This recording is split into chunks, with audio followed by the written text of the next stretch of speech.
So, this is Eric Prince, founder and CEO of Blackwater, a private military company backed by the United States.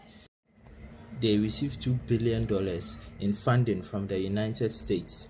They were convicted, or their employees were convicted, for committing massacres in Iraq and Afghanistan. But in 2020, Donald Trump, the United States president, pardoned them.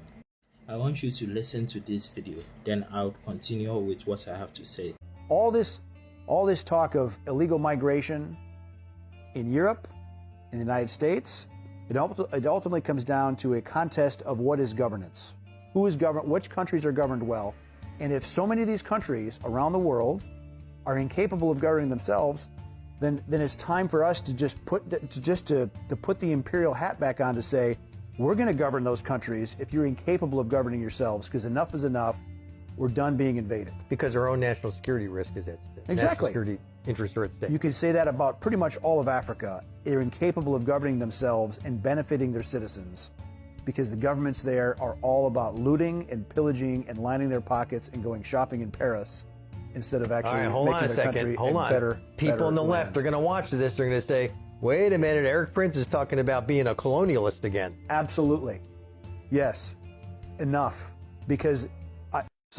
But the countries that cannot fix themselves, particularly in Africa, the worst, it's time to think about other governance options because they are clearly not capable of self-governance. Or bringing the professionalism they need to capitalize on their own natural resources.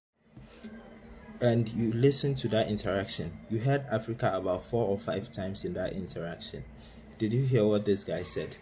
This guy is encouraging or is moving on to say that Africa needs to be recolonized again. Let me tell you some of the things this guy did. In 2019, the UN reported a violation on international arms embargo by this man's company, Blackwater, for supplying weapons to Libyan rebels, allegedly, for supplying weapons to Libyan rebels. But the claim was later thrown out because he's a billionaire and he has money to put in the pockets of these officials so that they'll look the other way. He then sold his company, which was Blackwater. He sold his company, then used that money to establish another company called FSG, which is Frontier Services Group, which is mainly focused on operating in Asia and Africa. Mostly Africa. This man's view on Africa is pretty extreme and wild at the same time. Africa is a land of opportunity. It's a land with abundant resources. It's a land with strong people, but these people are divided.